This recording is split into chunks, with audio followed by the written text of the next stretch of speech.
So the NFL preseason is off to a crazy, crazy start, and you guys already see the title of the video. My way too early NFL award predictions. But of course, before I get started, make sure to like, subscribe, turn notifications bell. You guys help me out a little bit. And without further ado, let's get right into the video. Now, of course, for the MVP, I'm starting off with the biggest award, y'all. I want to start off with the biggest award, and for the MVP, I have Patrick Mahomes. Now, of course, I do think the loss of Tyreek Hill is going to be negative, but I do think it is going to positively impact Patrick Mahomes' stats, as he will pretty much have to do a lot more. He still has Travis Kelce.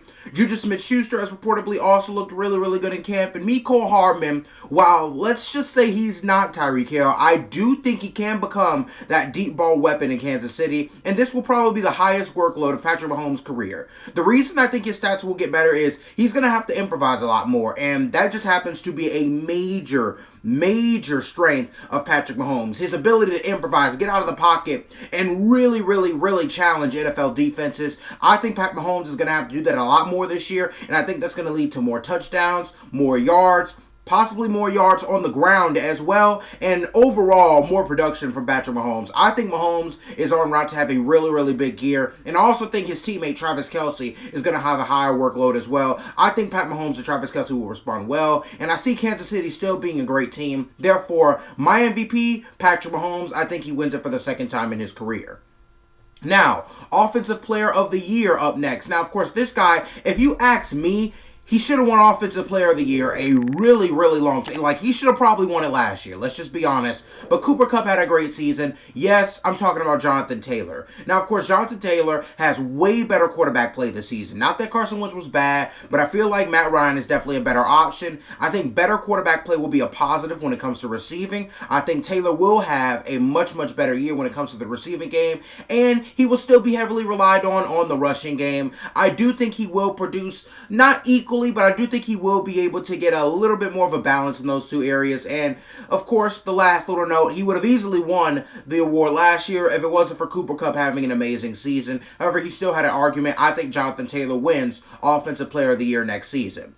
Now, of course, Defensive Player of the Year, we have a repeat. Yes, it is TJ Watt. Now, of course, I think he will come into this season with his sights set on this award once again. I do think he has a chance to maybe even get to 20 sacks again. However, that's a hard thing to do. Teams are going to be zeroing in on him. However, he might just break the record this year. He tied it last year, might break it this year. Who knows? He is no doubt the best pass rusher in the NFL. I mean, come on. Like, this guy is an absolute freak. I don't think I really have to go into it. I mean, you just look at his first couple seasons in the NFL. He's on pace for an amazing career. Of course, he tied the sack record in only 15 games last season. A lot of people don't know this.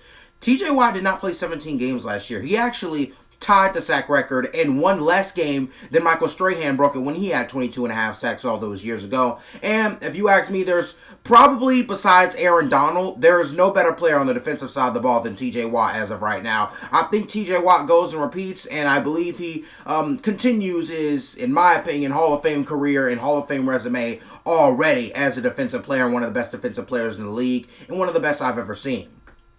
Now, of course, going to the next award. This award is under high debate. A lot of people could possibly win this, and it pains me to say it because I can't stand the Saints, but I think Michael Thomas is going to win Comeback Player of the Year. Now, the only reason I don't pick Derrick Henry in this case, because I know a lot of you are asking, well, Michael, where's Derrick Henry? Derrick Henry is the better player.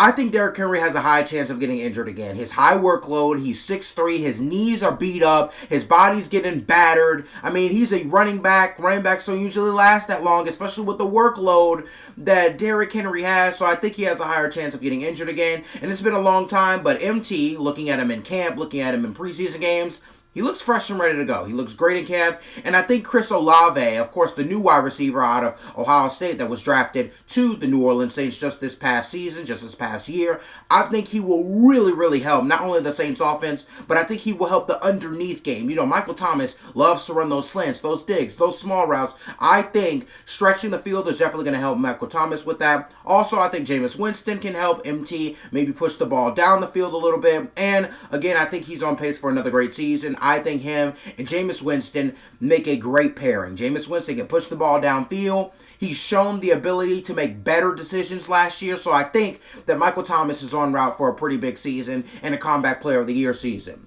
Now, of course, getting into our rookie awards. Now, Offensive Rookie of the Year. Not trying to be biased, but I think my boy Drake London has a great chance. All I need is for Drake London to stay healthy. He will see #1 wide receiver targets straight out of the gate. I think he will have a Mike Evans type rookie season. Mike Evans in his rookie year, over 1,000 yards, around 10 touchdowns. I think Drake London is definitely capable of doing that, and he's very underrated if you ask me. I think being next to Kyle Pitts is going to open up the field for him just that much more. So I think Drake London has a huge chance to win this Offensive Rookie of the Year award. I really like Drake London with the pairing of Kyle Pitts. Now, of course, going to the Defensive Rookie of the Year, a guy that I've actually watched a lot, watched him in Detroit that last preseason game where the Atlanta Falcons were playing. I am talking about Aiden Hutchinson. Now, of course, Aiden Hutchinson, I think out of the gate, he's the most physically and probably mentally ready young defender. That doesn't mean he's going to be the best defender in 10 years or even 3 years. However, I feel like as of right now, Aiden Hutchinson is the most ready defender. Also, I like what I saw in the Lions preseason game. The guy was really impressive. He was always disruptive. He was getting to the quarterback. I mean, Aiden Hutchinson having a really good preseason. I think he's already physically probably one of the best young players, definitely the best rookie in the NFL when talking about physicality. I mean, you're talking 6'5", around 250, maybe 250 plus pounds. That's a really good body for a rookie. And of course, there will for sure be, and he will for sure be, the #1 guy on defense for Detroit out of the gate. Detroit is going to count on him to get sacks. They're going to count on him to stop the run, count on him to set an edge. And I think ultimately that's going to be a very good positive thing for Aiden Hutchinson. Now, of course, going to the Coach of the Year. Now, Coach of the Year, I have Brandon Staley for the Chargers. I think the LA Chargers have the chance to have an immaculate season. The Chargers look amazing. They have a top 3 safety. They have a top 5 corner, a top 10 quarterback, and arguably a top 10 wide receiver. And I think with great coaching, this team can easily win 12+ games. I mean, you look at Justin Herbert, who low-key had a 5,000-yard season last year. Then you look at Derwin James, who just became the highest-paid safety in the league. Then you look at J.C. Jackson, who's a top 5 corner. And then you also have Keenan Allen, a guy who can really compete for a top 10 wide receiver in the league spot. I think in 1 to 3 years, this can be the best team in the NFL. Of course, they have some aging veterans. However, for the most part, this team is young. This team is vibrant. And I do think Brandon Staley will win Coach of the Year for the Chargers. And I think the Chargers have a chance to really make a playoff push if things go right. Now, of course, that's going to end this video. Thank you for watching. Make sure to like, subscribe, turn on the notification bell. You guys help me out a little bit. Of course.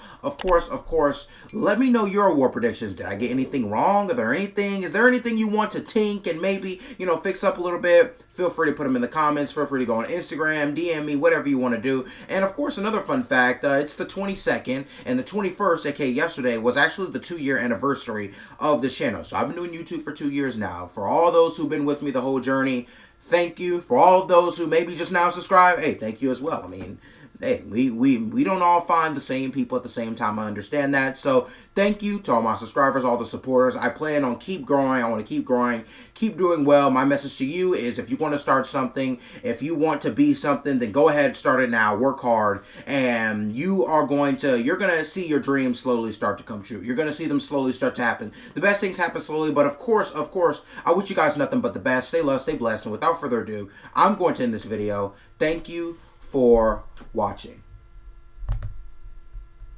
I'm digging you make me believe your love is one in a million. Goes on and on. You give me a really good feeling. Oh yeah, your love, your love.